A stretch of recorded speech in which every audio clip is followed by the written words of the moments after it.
Welcome to the Athena Wellness Podcast, the show that invites you to take a seat around the community fire and listen to stories that inspire.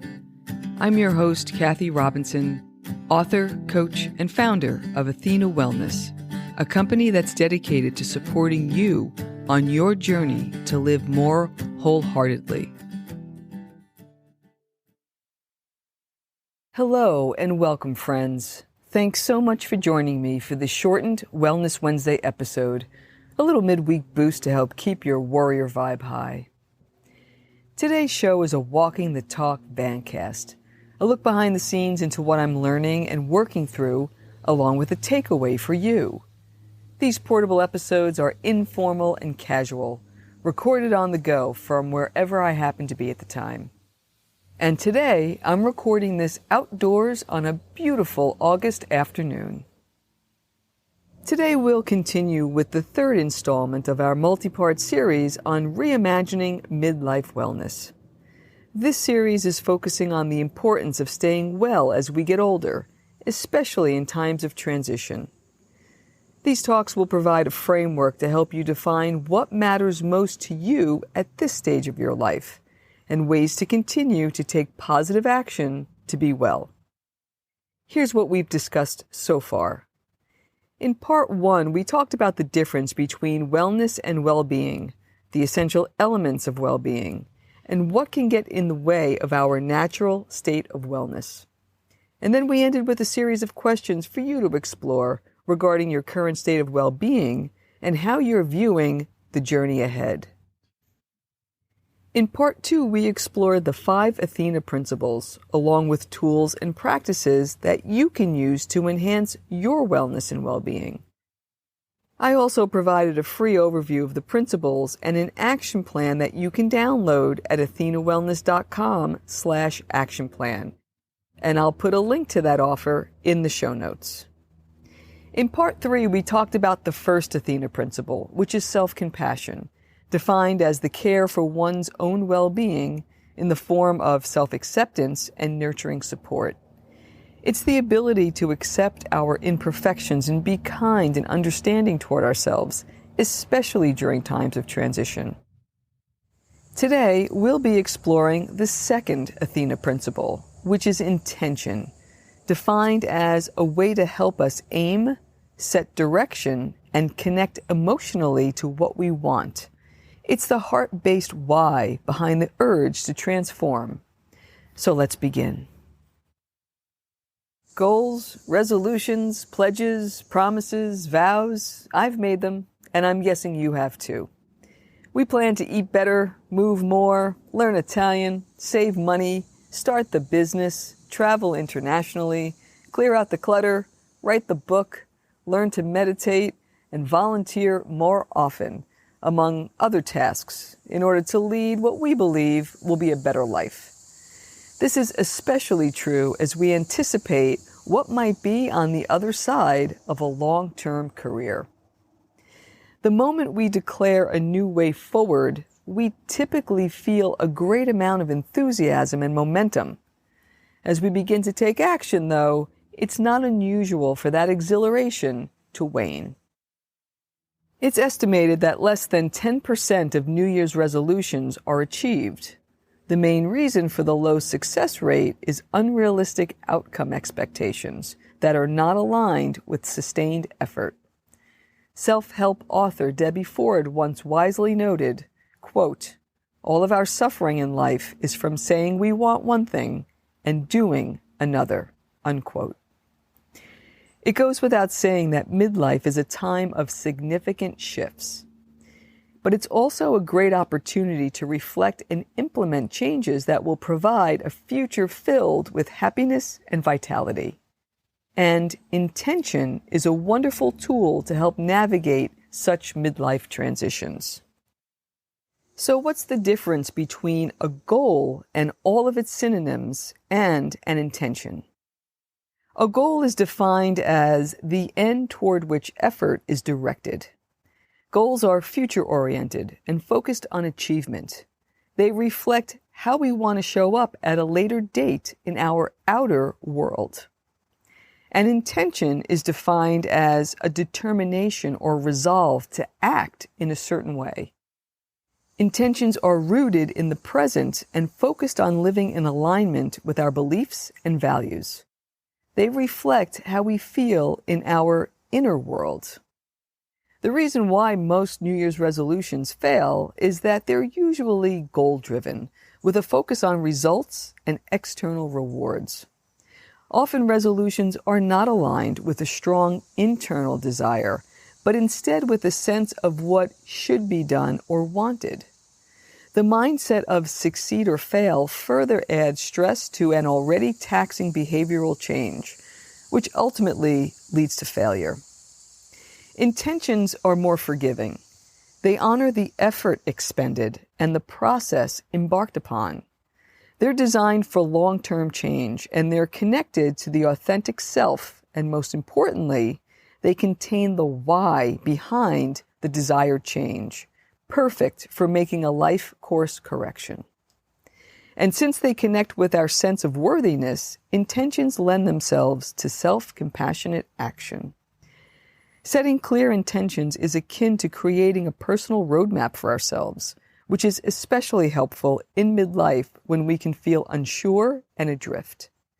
When we intentionally chart our way forward by getting clear on our why, it's easier to stay on track and in alignment with what we truly want for ourselves.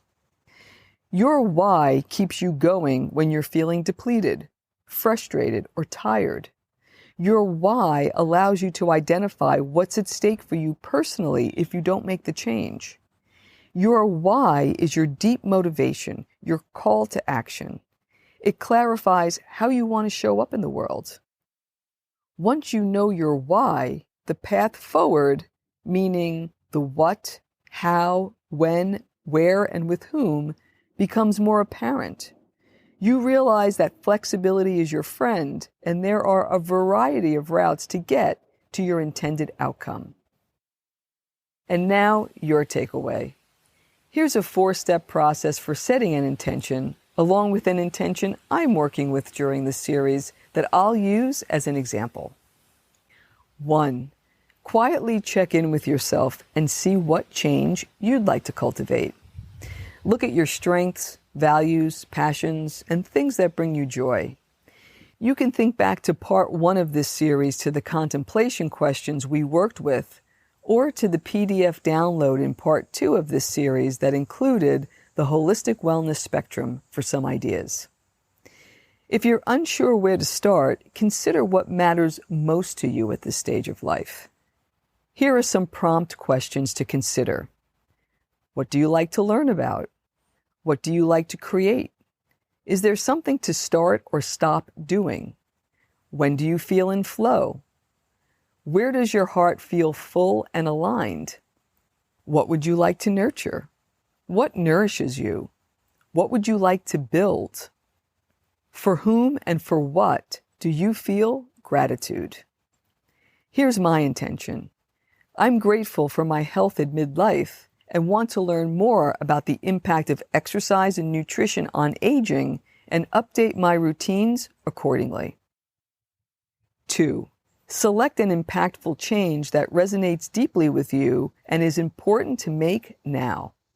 Be positive and keep the statement in the present tense. Here's mine. I'm interested in learning how to challenge my body as I age and also treat it with care. Some considerations for you.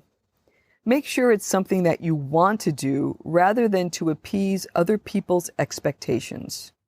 Mine is, when I don't eat well and move my body, I can feel some stiffness in the morning that I'd like to proactively alleviate. Another consideration is, what's the underlying motivation? For me, I want to learn how to move and nourish my body better at this stage of my life. Another consideration, are you enthused to spend your time and energy on it?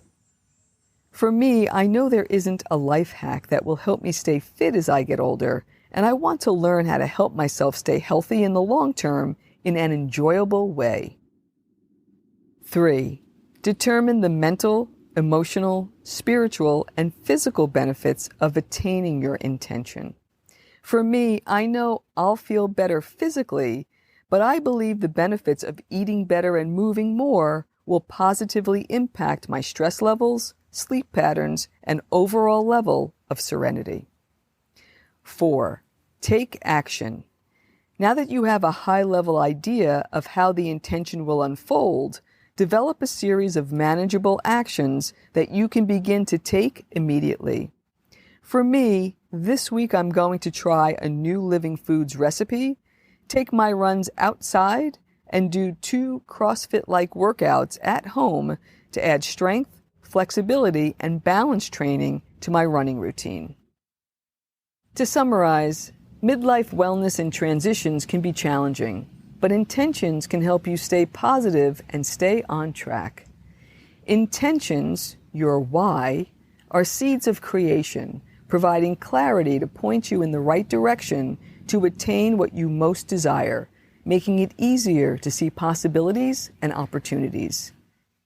Intentions allow you to focus on what matters most and release what no longer serves to make space for what's on its way to you. I hope this session helped you see that intentions can help you create how you want to feel when you wake, go to work, spend time with your family and friends, contribute to the community, nurture yourself, and lay your head down at night. Intentions can also help you dream big and act in accordance with your deepest desires. Consider this your call to action. Thank you for listening to this series. Remember that you can download the Athena Principles overview at athenawellness.com/action plan to help you chart your unique path. And I'll be back next time with the next installment of Reimagining Midlife Wellness. Until then, be well. Thank you so much for joining me today. I know there are many ways you can spend your time. Thank you for choosing to spend it with me. Until our paths cross again, be kind to yourself and show your warrior spirit some love. If you know anyone who could benefit from today's episode, please pass it on. And many thanks for supporting the show by subscribing and leaving a review. It means a lot, and it helps others find their way to our circle. If you'd like to access the show notes, have a question you'd like addressed on a future episode, or would like a transcript of this episode, visit www.athenawellness.com/podcast. Until next time, be well.